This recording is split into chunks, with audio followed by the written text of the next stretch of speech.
Good morning students, আমার চ্যানেলে তোমাদের সবাইকে স্বাগত। আজকে তোমাদের সাথে আলোচনা করব জেনারেল অ্যাওয়ারনেস অ্যান্ড জেনারেল নলেজের ৬৭তম পর্ব নিয়ে। তো আগের পর্বগুলির মতোই আজকের পর্বটিও খুবই গুরুত্বপূর্ণ হতে চলেছে, বিশেষ করে যারা কেপি কনস্টেবল এবং ডাব্লিউবিপি কনস্টেবল পরীক্ষা দিচ্ছ 2024-এ। তো প্রতিদিন ঠিক সকাল ৬টায় আমি তোমাদেরকে এই পর্বটি অর্থাৎ এই সেশনটি করিয়ে থাকি। তো অবশ্যই সকলে যুক্ত হয়ে যাবে এই সময়। সমস্ত আপকামিং পরীক্ষার জন্যই এই পর্বটি অর্থাৎ এই সেশনটি উপকৃত হবে, যেমন WBP constable, KP constable, SI, miscellaneous, clerkship সমস্ত পরীক্ষাগুলিতেই। তো চলো আজকের ক্লাসটি শুরু করা যাক। তোমাদের প্রথম প্রশ্ন হলো, নিম্নলিখিত ব্যক্তিদের মধ্যে কার উপাধি পরাক্রমাঙ্ক? খুবই ইম্পর্টেন্ট কোশ্চেন। WBCS 2009-এ এই কোশ্চেনটি এসেছিল। নিম্নলিখিত ব্যক্তিদের মধ্যে কার উপাধি পরাক্রমাঙ্ক? সঠিক উত্তর অপশন সি, সমুদ্রগুপ্তের। হুমায়ুনের সমাধি কোথায় অবস্থিত? ডাব্লিউবিপি কনস্টেবল 2013-তে এই কোশ্চেনটি এসেছিল। হুমায়ুনের সমাধি কোথায় অবস্থিত? সঠিক উত্তর অপশন এ, দিল্লিতে। দামোদর ভ্যালি কর্পোরেশন কত সালে গঠিত হয়? 5টি স্টার দিয়ে রেখো। কেপি কনস্টেবল 2019-এ এই কোশ্চেনটি এসেছিল। দামোদর ভ্যালি কর্পোরেশন কত সালে গঠিত হয়? সঠিক উত্তর অপশন বি, 1948 সালে। নিম্নের কোনটি মানুষ সৃষ্ট ভারতের বৃহত্তম হ্রদ? খুবই ইম্পর্টেন্ট কোশ্চেন। নিম্নের কোনটি মানুষ সৃষ্ট ভারতের বৃহত্তম হ্রদ? সঠিক উত্তর অপশন ডি, গোবিন্দ সাগর হ্রদ। জিডিপি কথাটির অর্থ কি? 5টি স্টার দিয়ে রেখো। খুবই ইম্পর্টেন্ট কোশ্চেন। জিডিপি কথাটির অর্থ কি? সঠিক উত্তর অপশন এ, মোট দেশীয় পণ্য। নারোরা অ্যাটমিক পাওয়ার স্টেশন ভারতের কোন রাজ্যে অবস্থিত? খুবই important question. KP constable main 2006-এ এই কোশ্চেনটি এসেছিল। নারোরা অ্যাটমিক পাওয়ার স্টেশন ভারতের কোন রাজ্যে অবস্থিত? সঠিক উত্তর অপশন বি, উত্তর প্রদেশে। মহারাষ্ট্রের কালো মৃত্তিকা কী নামে পরিচিত? ডাব্লিউবিপি কনস্টেবল 2008-এ এই কোশ্চেনটি এসেছিল। মহারাষ্ট্রের কালো মৃত্তিকা কী নামে পরিচিত?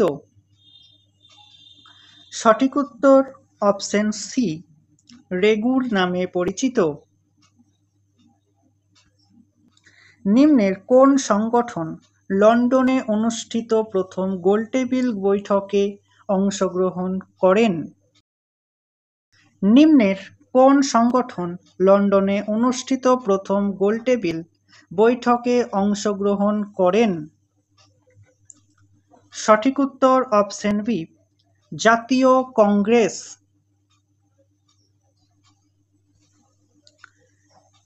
চিরোপডি নামক বিজ্ঞান বিভাগে কোন বিষয় নিয়ে আলোচনা করা হয়? WBCS 2014-তে এই কোশ্চেনটি এসেছিল। চিরোপডি নামক বিজ্ঞানে কোন বিষয় নিয়ে আলোচনা করা হয়? সঠিক উত্তর অপশন সি, পায়ের পাতা। নিম্নের কোন ভিটামিন ফল ও শাকসবজিতে পাওয়া যায় না? খুবই ইম্পর্টেন্ট কোশ্চেন। 5টি স্টারের জায়গায় তোমরা 10টি স্টার দিয়ে রেখো। নিম্নের কোন ভিটামিন ফল ও শাকসবজিতে পাওয়া যায় না? সঠিক উত্তর অপশন ডি, ভিটামিন B12। কত সালে সিকিম ভারতের 22তম রাজ্য হিসাবে আত্মপ্রকাশ করেছিল? WBCS 2017-তে এই কোশ্চেনটি এসেছিল। কত সালে সিকিম ভারতের 22তম রাজ্য হিসাবে আত্মপ্রকাশ করেছিল? সঠিক উত্তর অপশন এ, 1975 সালে। সালোক সংশ্লেষে আলোক শক্তি কিসের রূপান্তর ঘটে? খুবই ইম্পর্টেন্ট কোশ্চেন। সালোক সংশ্লেষে আলোক শক্তি কিসে রূপান্তর ঘটে? সঠিক উত্তর অপশন সি, রাসায়নিক শক্তিতে। শিক্ষিতের হার সর্বোচ্চ কোন রাজ্যে? WBP কনস্টেবল এবং KP কনস্টেবল দুটি পরীক্ষাতে সমানভাবে গুরুত্বপূর্ণ। শিক্ষিতের হার সর্বোচ্চ কোন রাজ্যে? সঠিক উত্তর অপশন ডি, কেরলে। নিম্নের কোনটি পশ্চিম উপকূলে অবস্থিত একটি কৃত্রিম বন্দর? খুবই ইম্পর্টেন্ট কোশ্চেন। WBCS 2010-এ এই কোশ্চেনটি এসেছিল। নিম্নের কোনটি পশ্চিম উপকূলে অবস্থিত একটি কৃত্রিম বন্দর? সঠিক উত্তর অপশন এ, নিউ ম্যাঙ্গালোর। ভারতীয় সংবিধানের ক্ষমতার মূল উৎস কোনটি? খুবই ইম্পর্টেন্ট কোশ্চেন, 5টি স্টার দিয়ে রেখো। ভারতীয় সংবিধানের ক্ষমতার মূল উৎস কোনটি? সঠিক উত্তর অপশন বি, ভারতের জনগণ। প্রথম কোন ভারতীয় বুকার প্রাইজ জিতেছেন? খুবই ইম্পর্টেন্ট কোশ্চেন। WBP এবং KP কনস্টেবল দুটি পরীক্ষাতেই এটি গুরুত্বপূর্ণ। প্রথম কোন ভারতীয় বুকার প্রাইজ জিতেছেন? সঠিক উত্তর অপশন সি, অরুন্ধতী রায়।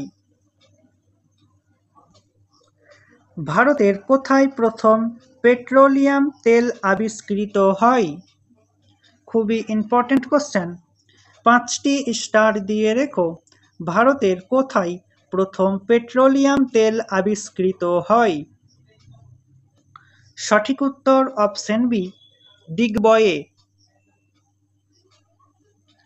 নিম্নের কোন নীতির ওপর মহাকাশে একটি রকেট লঞ্চ করা হয়? খুবই ইম্পর্টেন্ট কোশ্চেন, 5টি স্টারের জায়গায় 10টি স্টার দিয়ে রেখো। নিম্নের কোন নীতির ওপর মহাকাশে একটি রকেট লঞ্চ করা হয়? সঠিক উত্তর অপশন ডি, ভরবেগের সংরক্ষণ নীতি। তো স্টুডেন্টস, এই ছিল তোমাদের আজকের ক্লাসটি ভালো লাগলে বন্ধুদের সাথে শেয়ার করো এবং চ্যানেলে নতুন হয়ে থাকলে চ্যানেলটিকে সাবস্ক্রাইব করে পাশে থাকা বেল আইকন বাটনটি প্রেস করে রেখো ভিডিওর নোটিফিকেশন সবার প্রথমে পেতে। তো দেখা হচ্ছে নেক্সট ক্লাসে। আজ এই পর্যন্তই। সবাই ভালো থেকো, সুস্থ থেকো। জয় হিন্দ, জয় ভারত।